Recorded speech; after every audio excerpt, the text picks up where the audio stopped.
नमस्कार दोस्तों, मैं कुणाल आपका स्वागत करता हूं। ये हमारी प्राचीन इतिहास के सीरीज का 12वां वीडियो है और भारतीय प्राचीन दर्शन का दूसरा वीडियो। कल हम लोगों ने षट दर्शन के अंतर्गत सांख्य और वैशेषिक पढ़ा था। आज हम लोग न्याय दर्शन से इसकी आज के कक्षा का शुरुआत करेंगे। तो समझते हैं कि न्याय दर्शन है क्या। न्याय दर्शन का समय काल लगभग 400 BC के आसपास का है। न्याय दर्शन के प्रणेता गौतम अक्षपाद हैं। इस दर्शन का सबसे महत्वपूर्ण मूल्यवान अंक ज्ञान का सिद्धांत है। इस दर्शन में प्रमाणों एवं तर्कों को इतना ज़्यादा महत्व दिया गया है कि इसे परमार्थ शास्त्र या हेतु विद्या की संज्ञा दी गई है। न्याय दर्शन का कोर क्षेत्र आलोचनात्मक अध्ययन की प्रणाली है, जो कि इस दर्शन का शेष दर्शनों से अलग करता है। अन्यथा न्याय दर्शन बहुत से मामलों में वैशेषिक दर्शन के आसपास का है, जैसे कि पदार्थ का सबसे सूक्ष्मतम कण परमाणु है, तथा यह वैशेषिक दर्शन की भांति अनिश्वरवादी एवं अनात्मवादी दर्शन है। इसके अलावा यह दर्शन बताता है कि किसी व्यक्ति को पदार्थ के स्वभाव का ज्ञान हो जाए तो वह दुख और सुख से परे हो जाएगा, तथा इसके साथ साथ न्याय दर्शन द्वंद्ववाद को जोड़ा, यानी कि दो चीज़ें आपस में मिलती है और नई चीज़ों का उत्पन्न होता है, जो कि आगे चलकर कार्ल मार्क्स ने द्वंद्ववाद को अपने चरम ऊंचाइयों पर पहुंचाया। तो इस तरह से हमने देखा कि न्याय दर्शन तर्क और द्वंद्ववाद को अच्छे से सुव्यवस्थित किया। ठीक है, इसके अलावा और पॉइंट देखते हैं। न्याय दर्शन, जैसे कि हमने बताया कि इसके प्रणेता गौतम अक्षपाद हैं तथा इसका समय काल 400 BC के आसपास है। एक न्याय सूत्र है जिसकी रचनाकार गौतम अक्षपाद हैं। आप लोग इसे याद कर लीजिएगा, ये प्रीलिम्स में काम आएगा। इसके अलावा इस दर्शन का वैशेषिक दर्शन से अत्यंत साम्य। मैंने बताया है कि उन्होंने बताया कि पदार्थ का सबसे सूक्ष्मतम कण परमाणु होता है, तथा वैशेषिक दर्शन की भांति यह अनात्मवादी और भौतिकवादी दर्शन है। इसके अलावा इसमें ज्ञान के सिद्धांत का इस दर्शन का सर्वाधिक महत्वपूर्ण भाग है। जैसे कि मैंने बताया कि कोई व्यक्ति के किसी वस्तु के उसके बारे में सही से ज्ञान हो जाए तो सुख दुख से परे हो जाएगा।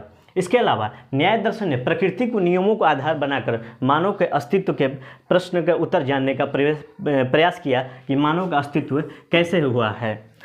ठीक है, उसके अलावा सूक्ष्मतम अणुओं के योग से ही समस्त जीव एवं अजीव पदार्थ उत्पन्न हुए हैं। तो हम लोगों ने देखा था कल कि सूक्ष्मतम अणुओं में पृथ्वी, जल, अग्नि और वायु है, तथा ये न्याय दर्शन एक खास इसमें है, इसने आकाश को जोड़ा। ये आप लोग याद कर लीजिएगा। पूछ सकता है कि किस दर्शन ने सूक्ष्मतम अणुओं में आकाश को जोड़ा, तो ये न्याय दर्शन ने आकाश को जोड़ा है। ठीक है, इसके बाद गौतम सही ज्ञान प्राप्त करने के लिए प्रमाण को अधिक महत्व देते हैं, यानी कि तर्कशास्त्र को ज़्यादा महत्वपूर्ण दिया।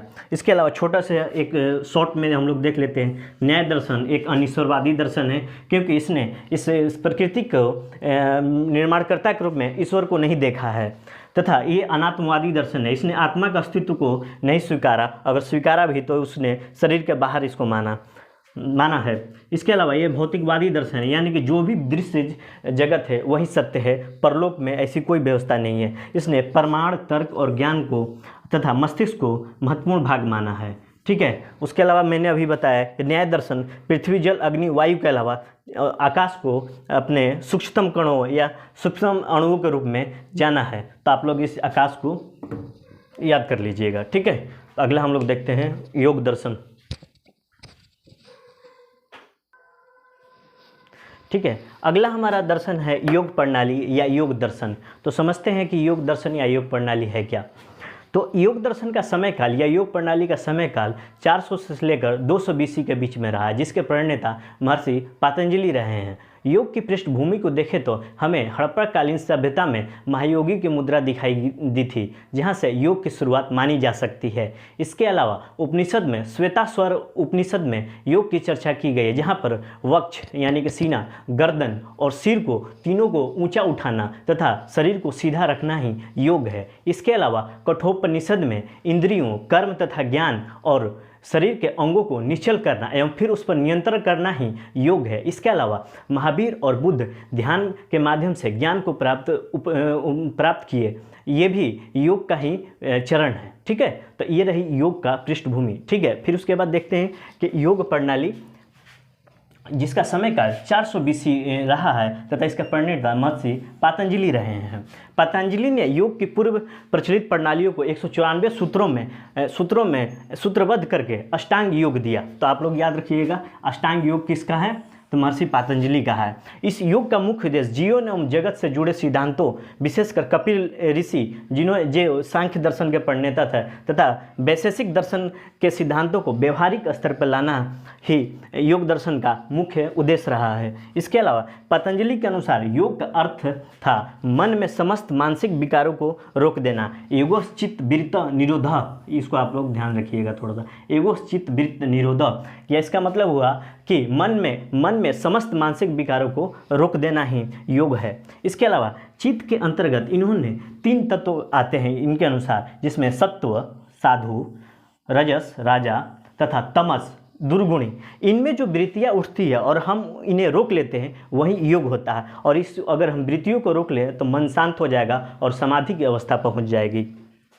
ठीक है, एक चीज़ और हम लोग देखते हैं कि योगाभ्यास के 8 अंग हैं, जिसे हम लोगों ने अष्टांग योग कहा था। इसको हम लोग देखते हैं। तो पहला इसके अंतर्गत आता है यम। यम के अंतर्गत अहिंसा, सत्य को अपनाना, अस्तेय चोरी न करना, ब्रह्मचर्य अपरिग्रह संचय न करना शामिल है। उसके बाद नियम, शौच मानी अंदर और बाहर शरीर को साफ रखना, तपस्या करना, संतोष, उसके बाद स्वाध्याय अपने बारे में जानना तथा ईश्वर की भक्ति करना नियम के अंतर्गत आता है। उसके बाद आसन, योग मुद्राएं से करने से शरीर मजबूत होता है तथा उसके बाद आता है प्राणायाम। सांस के माध्यम से मन के आंतरिक जगत में पहुंचा जा सकता है तथा आंतरिक दर्शन को प्राप्त किया जा सकता है। इसके अलावा प्रत्याहार, इंद्रियों एवं इच्छाओं पर नियंत्रण करके मन को शांत किया जा सकता है। उसके बाद धारणा, चित्त को दोनों भावों के बीच में लगाना ही धारणा होता है। उसके बाद ध्यान, मन को एक जगह केंद्रित करना ध्यान होता है तथा समाधि, मन को शांत एवं केंद्रित करना समाधि की अवस्था होती है, जहाँ पर हमें परमानंद की अवस्था प्राप्त होती है, जहाँ हमें मोक्ष की अवस्था प्राप्त होती है, जहाँ पर हमें अनहद नाद की ध्वनि सुनाई देती है।